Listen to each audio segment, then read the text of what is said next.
උදෙසා ලෝතුරා බුදු හිමියන් දේශනා කළ වදාළ ශ්‍රී සද්ධර්මය ශ්‍රවණය කිරීමට කාලයයි මේ. ධර්ම දේශනාව වෙනුවෙන් වැඩමවා වදාළ මහා සංඝරත්නය මෙසේ ගීතයකින් වන්දනා කරමු.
අපගේ ආරාධනාවෙන් වැඩම වදාළ ගෞරවනීය දේශක ස්වාමීන් වහන්සේ ඇතුළු මහා සංඝරත්නය අවසරයි.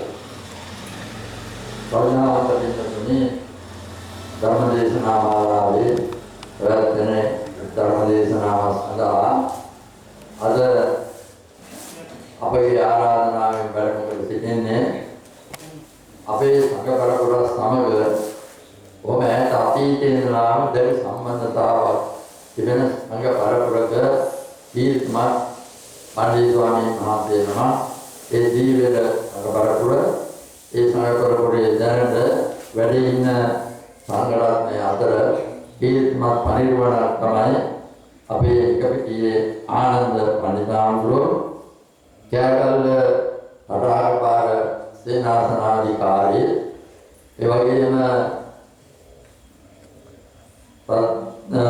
සබරගමු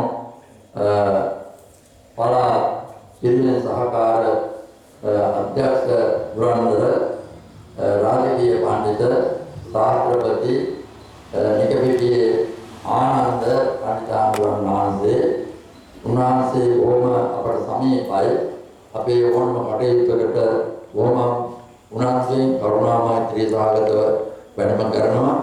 ඉතින් අද දවසේ අපි උන්වහන්සේ ඉතාමත්ම ගෞරවයෙන් විහාරවාසී ස්වාමීන් වහන්සේලා වෙනුවෙන් සතර වේදේ දායක වෙනතුරු වෙනුවෙන් පින්කමේ දායකත්වයේ දරන යුවේ රත්නශ්‍රී මැතිණිය ඇතුළු පවුලේ දුර්ගාගම ඇතුළු සියලු දෙනා වෙනුවෙන් ගෞරවයෙන් පිළිගන්නවා.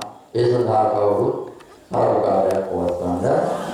ඒ වගේම ඊළඟට ඉතින් පිළිගන්නමින් විහාරාධිපති වහන්සේ ඇටියට මම ඉතාමත් ගෞරවයෙන් උන්වහන්සේට ධර්ම දේශනාවට ආරාධනය කරනවා. දායක පින්නතුණු චාරිත්‍රානුකූලව දෙහත්ත්‍ය පිළිගන්නවා උන්වහන්සේට ආරාධනා කරන හැටියට උපස්ථිත.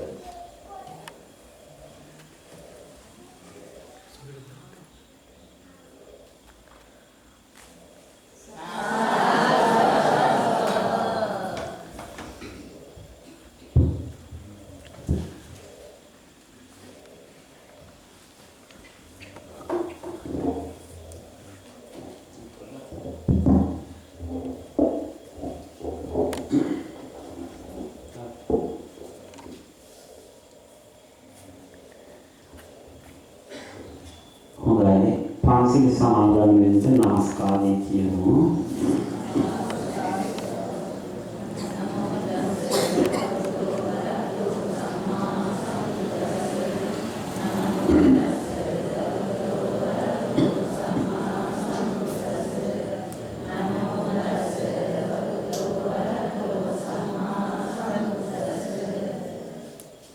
බුද්ධං සරණං ගච්ඡාමි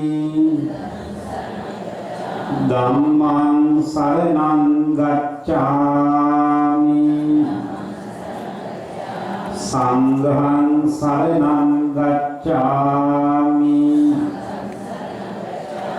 ဒုတိယံ පි බුද්ධං සරණං ගච්ඡාමි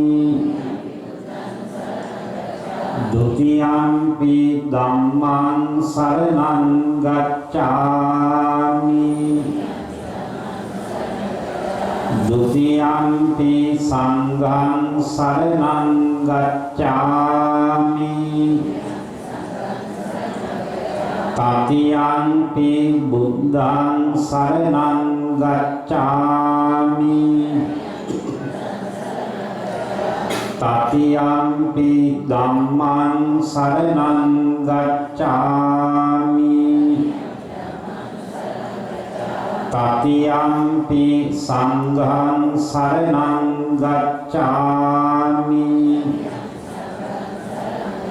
Saranagamang sampunnang Panati pata veramani sikkhapadang samadhiyami Adinādāna veramani sikkhapadang samadhiyami කාමේසු මිච්ඡාචාරා වේරමණී සික්ඛාපදං සමාදියාමි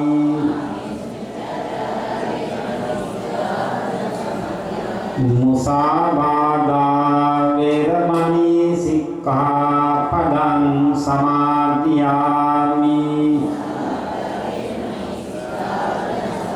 සුරාමේරය මජ්ජපමා දත්තානා වේරමණී සික්ඛාපදං සමාදියාමි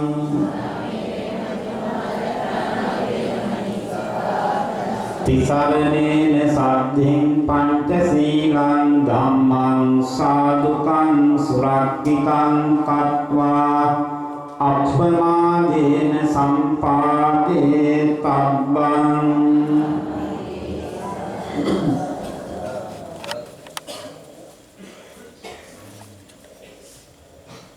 සතර කරුණා කරන මුනිදුගේ දම් රසට පිං පිරේ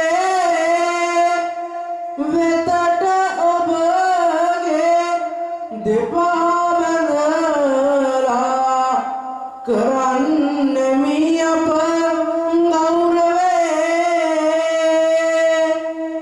සැවට දෙන මේ පංචශීල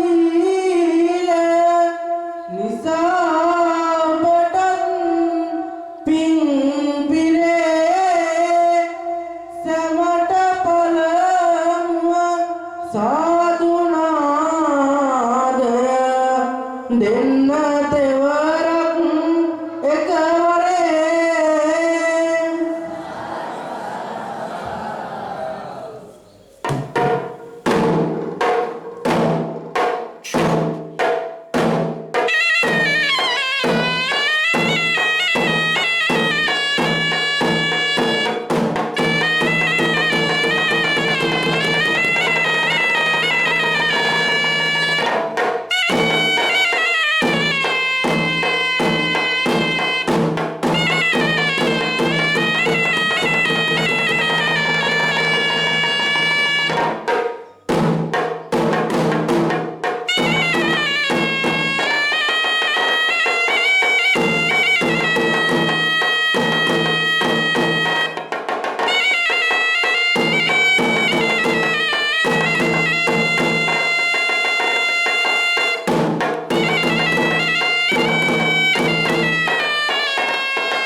समन्ता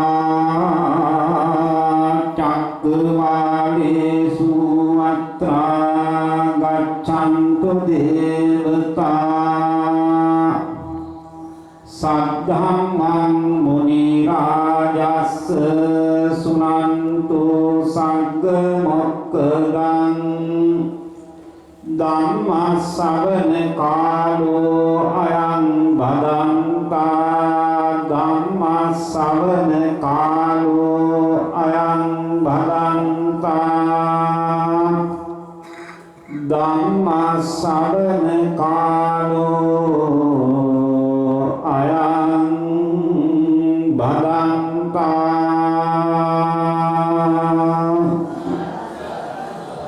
නමෝ තස්ස භගවතු අරහතෝ සම්මා සම්බුද්දස්ස නමෝ තස්ස භගවතු අරහතෝ සම්මා සම්බුද්දස්ස නමෝ තස්ස භගවතු අරහතෝ සම්මා සම්බුද්දස්ස පංචමානි භික්ඛවේ තානානි අභිංහං පට්ඨ වෙක්කිතබ්බා ඉත්‍යාවා පුරිසේන වා ගහට්ටේන වා පබ්බජිතේන වාති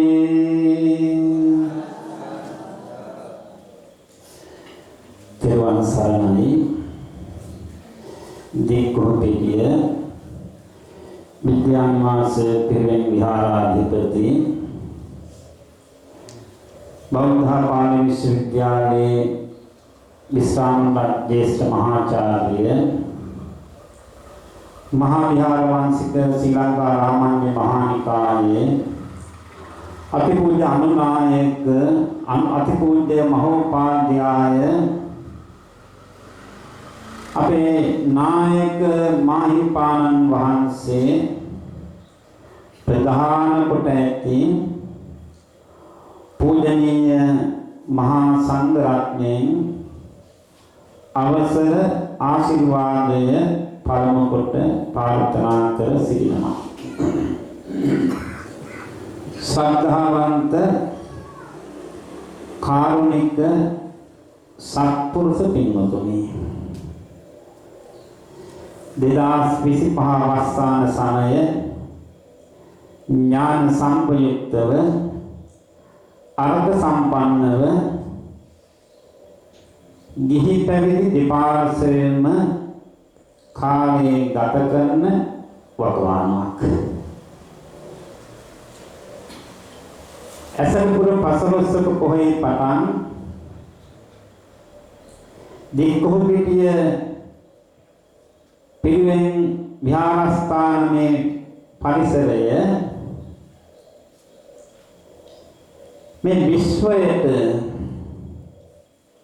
මේ විශ්වයට යහපත් තරංග උදාහරිනවා. මේ විශ්වයට අයහපත් තරංග වලින් මේ විශ්වය අපිරිසිදු වෙලා තියෙන්නේ. අපේ මහෝපාද්‍යය නායක ස්වාමීන් වහන්සේගේ අවවාද අනුශාසනා මත පිහිටලා සෑම සෙනසුරාදා දවසකම මේ ප්‍රදේශයේ ඒ වගේම ලංකාවේ නානා දික්භාගවල දිසාවල වැඩ ඉන්න පූජනීය ධර්මදේශකයන් වහන්සේලා වැඩමවලා මේ විදිහේ අගනා පින්කමක් පැවැත්වීම ඉතාම වැදගත්. සම්‍යක් දෘෂ්ටික දෙවියන්ගේ සත්පුරුෂ ලෝකයාගේ එල්ම බැල්ම මේ ස්ථානවලට ඔබට ඔබේ නිවෙස්වලට නිවැසියන්ට ඒක ලැබෙන්න ප්‍රධාන සාධකයක් බවට පත් වෙනවා. සමහරවිට ඔබ අපි දන්නවා උත්සාහයේ හැටියට බැඳෙන්නේ නැති චරිත අවස්ථා පුද්ගලයෝ ඉන්නවා. සෑහෙන වියපැහැදම් කරනවා. මහා උත්සාහයක් ගන්නවා. නමුත් ඒ නිවෙස් වේවා ස්ථාන වේවා බබලන්නේ නැහැ. ඒකට හේතුව තමයි මේ විශ්වයේ පවතින යහපත් බලවේග පින්මුතුනි ඒ ස්ථාන වෙතත් ඒ පුද්ගලයන් වෙතත් විවෘත වෙලා නැහැ. යහපත් බලවේග විවෘත වෙලා නැහැ. මේ විදිහේ ධර්මචර්යා තුළින් ඔබ කෙරෙහි ස්ථාන කෙරෙහි මේ විශ්වයේ පවතින යහපත් බලවේග විවෘත වෙනවා. ඒ තුළින් නිරුක් බව, නිරෝධී බව, ශරීරයේ උනත් ප්‍රමාස්වර ගතිය, දක්ෂ පක්ෂකම් වැඩෙන ගතිය ඇති වෙනවා. ඒ නිසා ඔබ ඥාන සම්පයුක්තව කල්පනා කරලා මේ මහ පින්කම සිද්ධ කරන්නේ. හැම දිනම තෙරුවන් සරණ ගිහිල්ලා පන්සිල් සමාදන් වුණා. අද පින්වතුනි මේ තෙරුවන් සරණ යා මහා පන්සිල් සමාදන් වීම නිකන් චාරිත්‍රයක්, සම්ප්‍රදායක්, බවට සමාජයේපත් වෙලා මේ බෞද්ධ අපේ සම්ප්‍රදායන් චාරිත්‍ර ආවට ගියාට සැකසිට නෙවෙයි. හරි ධර්ම අර්ථයක් ඇතුව තමයි ওই චාරිත්‍ර සැකසෙන්නේ. අපේ වැඩිහිටියෝ හුඟක් කියුවට සාක්ෂි දාවි හැදෙන වැඩි චරිත වලට අවබෝධයක් නැති වුණාට ධර්මචර්යාවේ යෙදিলা පුරුදු චාරිත්‍ර වාරිත්‍ර වලට ගරු කරන වැඩිහිටියෝ ඒවා ගැන හිතාවේ. අපේ බුදුරජාණන් වහන්සේ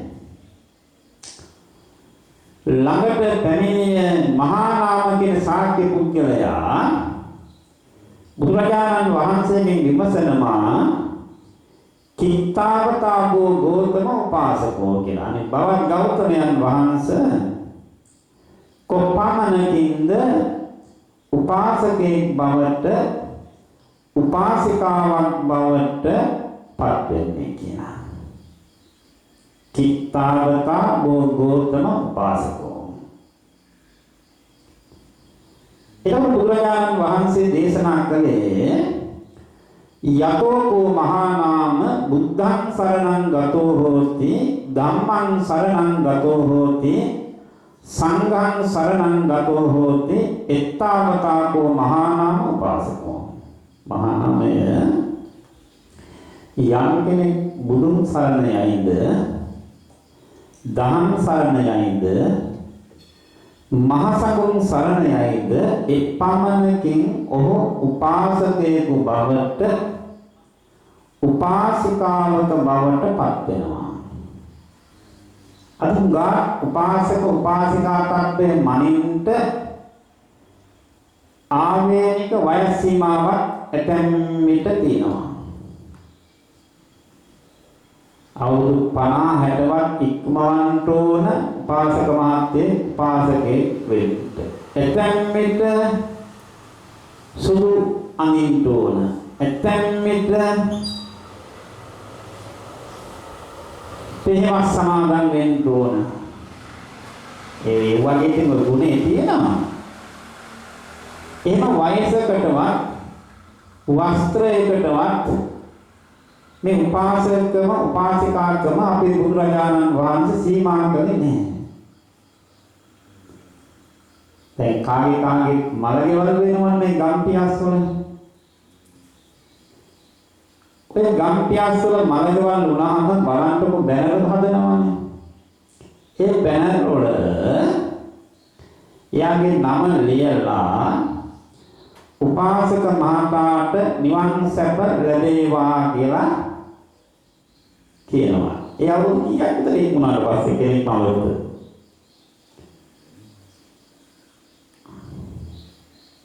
50 60ක් විතර. හොඳයි අවුරුදු 25ක විතර කෙනෙක් වරුවොත් අවුරුදු 25ක 20ක විතර කෙනෙක් අපි කැමරුණත් නැත්නම් මැරෙනවනේ.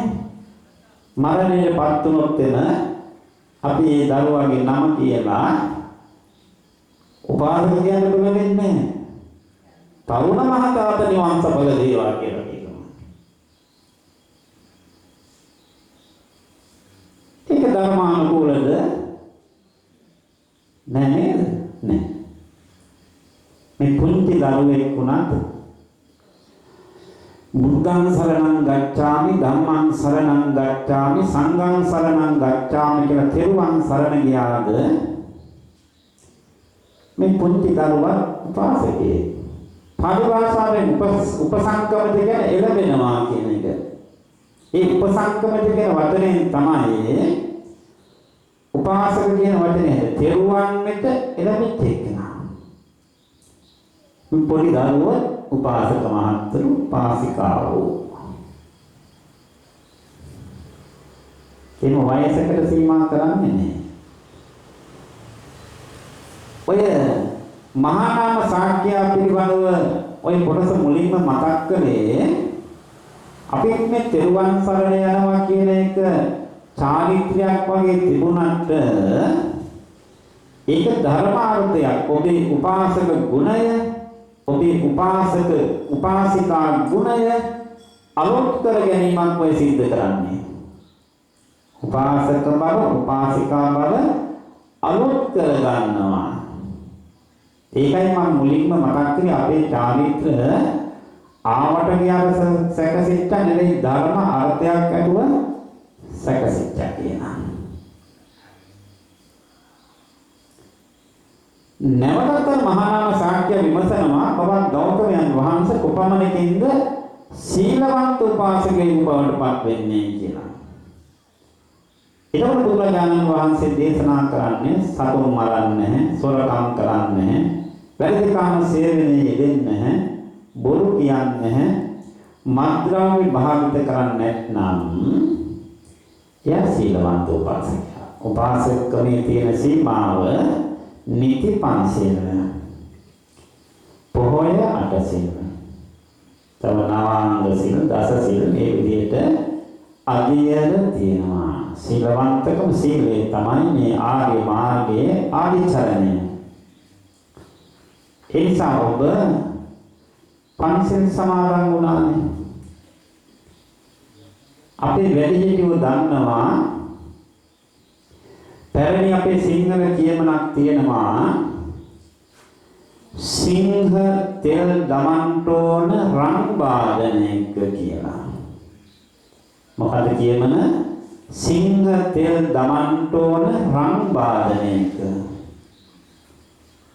ඒක නිකන් කැට කැබිලි වල නොවටිනා තැන් වල තියන්නේ. ඇයි ඒ?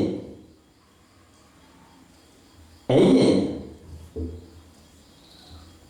සිංහ තෙල් හරි දුර්ලභයි.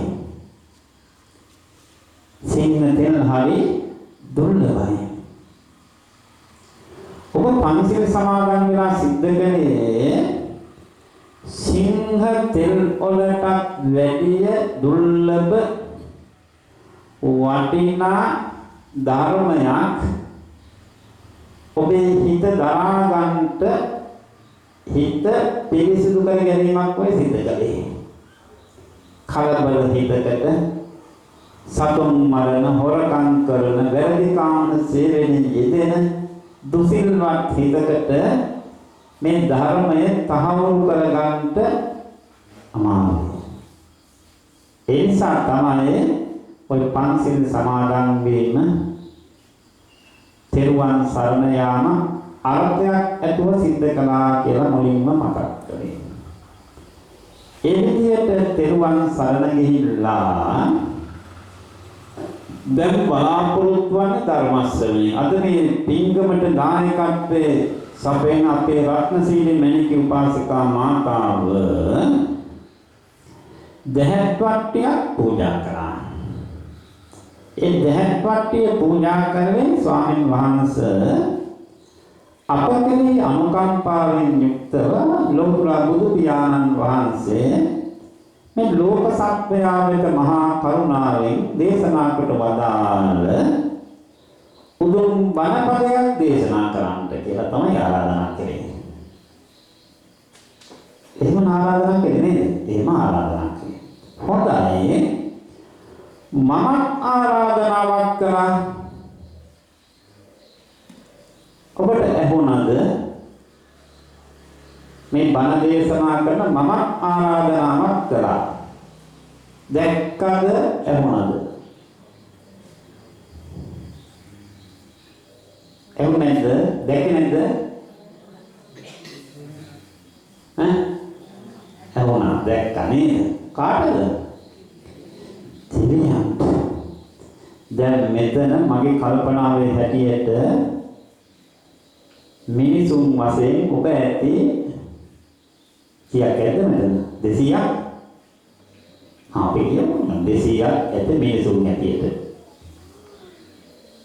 ඔබ දන්නවද මේ විහාර පරිසරයේ තුල මේ ශබ්ද ඇහෙන මානේ ඔබට නොපෙනෙන අදුස්සමාන අයහපත් බලවේග ශක්තිය සම්‍යක් දුෂ්ටික දෙවියෝ මේ බණ අහන්ට අතුරු සිදුරු නැතුව ඉන්නවා. ඒ සමන්තා චක්කවාලේසු අත්‍ර ආගච්ඡන්තු දේවතා. සක්වල හැමතන්හි වසන දෙවියෝ මෙතෙන්ට වඩිත්වා. සග්ග මොක්කදං ස්වර්ග මොක්ෂ සම්පත් දෙන මුනි රාජස්ස ධම්මං සුනන්තු. බුදුරජාණන් වහන්සේගේ ධර්මය අසත්වා කියලා. දෙවියෝ.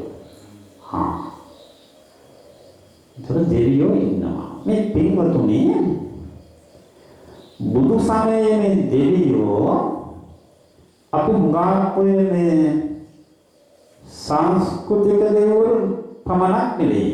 සමහර විට Hindu ආගමෙන් අපිට අපි වළඳගෙන අපි විශ්වාස කරන දෙවිවරුත් ඉන්නවානේ. ඒගොල්ලන් නම් කියන්න ඕනේ අපේ. ඒවත් දෙවිවරු කමක් නැහැ. බුදු සමයේ දෙවිවරු කියලා කියන්නේ ඒ ඇත්ත පමණක්ම නෙවෙයි. ඔබේ මුතුන් මිත්තෝ.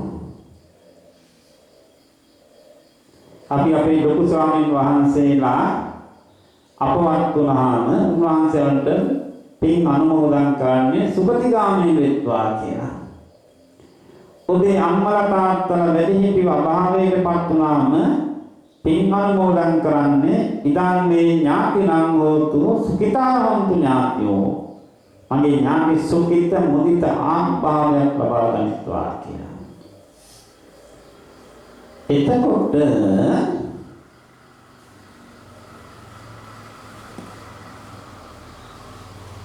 මේ විහාර ගණේ ඉඳලා අපවත් වේ වදාළ අපේ ලොකු ස්වාමීන් වහන්සේලා නායක ස්වාමීන් වහන්සේලා. ඒ වගේ මේ ගම්පියස් දියුණු පාවුණු කරන්න මේ ස්ථාන දියුණු පාවුණු කරන්න දහලිය බැදුරු මේ පැහැදම් කරපු ඔබේ ආදී මුතුන් මිත්තෝ අපේ ඇස් වලට නොපෙනුනාට මේ සෙනසුරාදාවේ සෑම සෙනසුරාදාවකම මේ විහාරස්ථානයට වඩිනවා. දේවතා සංයුත්තේ අට කතාවේ තිබෙනවා පින්වතුනි.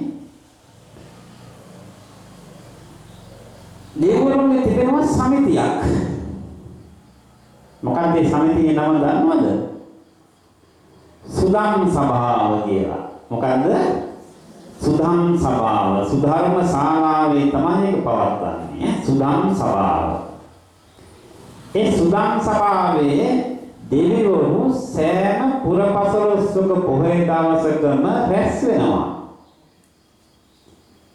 අටුවාවටම රැස් වෙලා ඒගොල්ලෝ ඒ සමිතියේ යෝජනා හා සාකච්ඡා වාරය කතා බහ කරනවලු සෑම පුරපසළොස්වක පොහොය දවසකම ඉදිරි මාසයේ තමන් ක්‍රියාත්මක වෙන ආකාරය.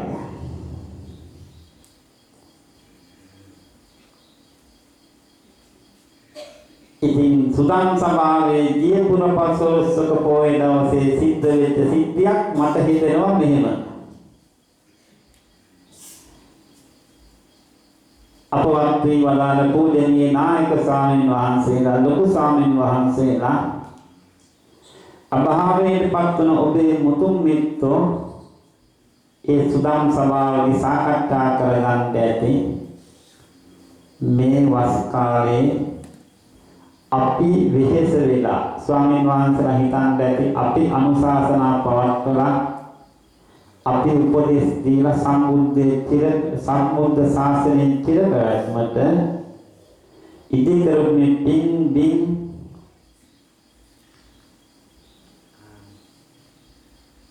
රැකගෙන යන්න අපේ ශිෂ්‍ය පරම්පරාව මේ විදිහට පින්දහම් සිද්ධ කරනවා සාකච්ඡාවක් පවත්වනවා ඉතින් අපි යන්න ඕන. ඔබේ මුතුන් මිත්තොත් එහෙම කතා බහ කරලා එන්න ඇති. එහෙම නෙවෙයි කියලා කියන්න කාටවත් බෑ. ඔබට ඒ ගැන හිතනකොට අභිමානයක් නැති වෙන්නේ. සතුටක් නැති වෙන්නේ. ඒ නිසා පින්වතුනි ඊටාම වැදගත් පින්කමක්. ඊටාම වැදගත් පින්කමක්. තවත් කාරණයක් මතක් කරන්නම්.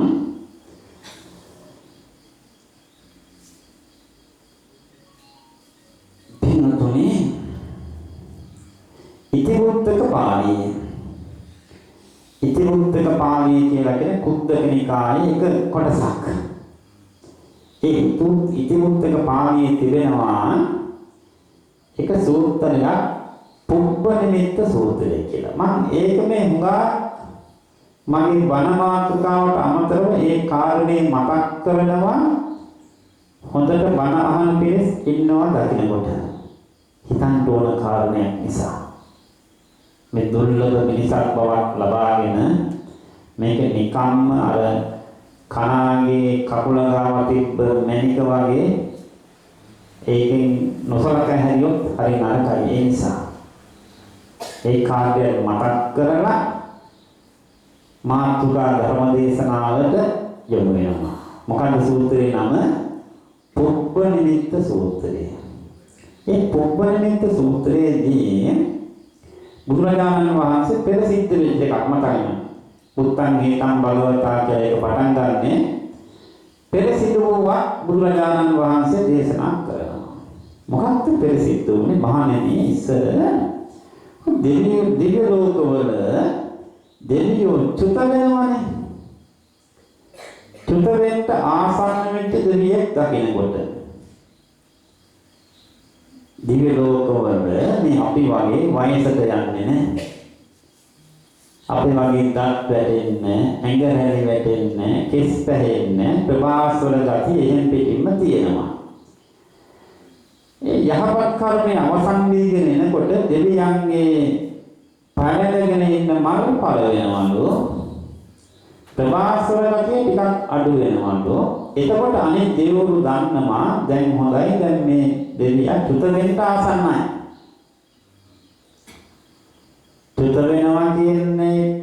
චුත වෙනවා කියන්නේ මොකද්ද? මැරෙනවද? නෑ, පොඩි වෙනසක් තියෙනවා. මැරුණාම මලකයක් ඉතුරු වෙනවා.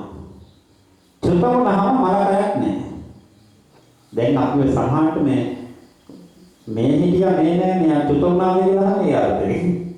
මේ හිටියා මේ නෑ චුත වුණා නැහැ. එහෙම හන්නේ යාළුවනේ. කොහොමද චුත වුණා ආසන්න වෙලාවේ අර දෙවියා සනස්සනවා. කොහොමද සනස්සන්නේ? ඊතෝති සුගතෙන් ගච්ඡ. දැන් දෙවියන් ඔබ දැන් මේ චුත වෙන්න ආසන්නයි. චුත වෙලා ඔබ සුගතියට යන්න. සුගතියට යන්න. මහණෙනි එතන දෙවිවරු සුගතිය කියලා මතක් කරන්නේ මේ මනුස්ස ලෝකේ. දෙවියන්ට පතන්නේ ඔබ දැන් මනුස්ස ලෝකේ උපදින්න ඕන. සුගතෙන් ගන්්වා සුලත්තලාභං ලබන. ඔබ දැන් සුගතියට ගිහිල්ලා මේ මනුස්ස ලෝකයේ මනා ලැබීමක් තියෙනවා. ඒ මනා ලැබීම ලබා ගන්න. සුලත්තලාභං ලබිත්වා සුප්පටිච්චිත භාවං භව. ඒ මනා ලැබීම ලබලා මේ ආර්ය මාර්ගයේ තහවුරු වෙච්ච කෙනෙක් බවට පත් වෙන්න. ඔය උපදේශ තුනක් දෙන්නේ. මොකද ඉස්ලාම් කියන්නේ ඔබ සුගතියට යන්න ඕන. සුගතියට ගිහිල්ලා මේ මනුස්ස ලෝකයට ගිහිල්ලා මනුස්ස ලෝකයේ තිබෙනවා දුර්ලභව ලබා ගන්න පුළුවන් මනා ලැබීමක්. ඒ ලැබීමට ඔබ උරුමකම් කියන්න ඕන. එහෙම උරුමකම් කියලා ආර්ය මාර්ගයේ තහවුරු වෙච්ච කෙනෙක් සුප්පටිච්චිත භාවං තහවුරු වෙච්ච කෙනෙක් බවට පත් වෙන්න. මේ කාරණේ කෙටියෙන් මතක් කළේ පින්වතුනි මේ බණ දේශනා කරන මමත් බණ අහන ඔබත් එතෙන් මිට පෙර භවයන්හි දෙවිවරු දිව්‍ය පුත්‍රවරු වෙන්න ඇති. මේ ස්වාමීන් වහන්සේ මම නම් එහෙම නෙවෙයි කියලා නිශ්චිතව ඔබට හිතා ගන්න බැහැ. අපි ඔන්න ඒ අනුව සුගතියේ ඉපදුණා. මනුස්ස ලෝකේ ඉපදිලා මේ මනුස්ස ලෝකේ ලබපු මනා ලැබීම මොකද්ද? හොඳම ලැබීම අවුරුදු 40ක් 50ක් 60ක් 70ක් ජීවත් වෙච්ච තාත්තා කෙනෙක්ගෙන් අම්මා කෙනෙක්ගෙන් අහුවොත් එන තාත්තේ අම්මේ ඔබේ ජීවිතේ ලබාගත් හොඳම ලැබීම මොකක්ද කියලා කෙනෙකුට අහිංසකව හිතේ ස්වාමීන් වහන්සේ මම කීකරු ස්වාමී දියණියක් ස්වාමී පුරුෂයෙක් ගුණවත් දරුවෙක් හොඳ යාන වාහන ඒව ලැබෙන්නේ නේද? ඔබට හිතෙන්න පුළුවන් ඒවා අපි ලබාගත්ත වැඩි තම මනුස්ස ලෝකේ ආවට පස්සේ හොඳ හැකියාවක් හොඳ අසල්වැසියෝ ටිකක් හොඳම ලැබීම මොකක්ද කියලා ගන්න දුර්ලභ ලැබීමක් තියෙනවා. මොකක්ද? අහලා තියෙනව නේද? අහලා තියෙනවා. සුලද්දා වතමේ ලද්දා සද්දා සුගත සාසනය. ගිහි පැවිදි ඔබ අපි දෙපාර්ශ්වයෙන්ම ලබාගත්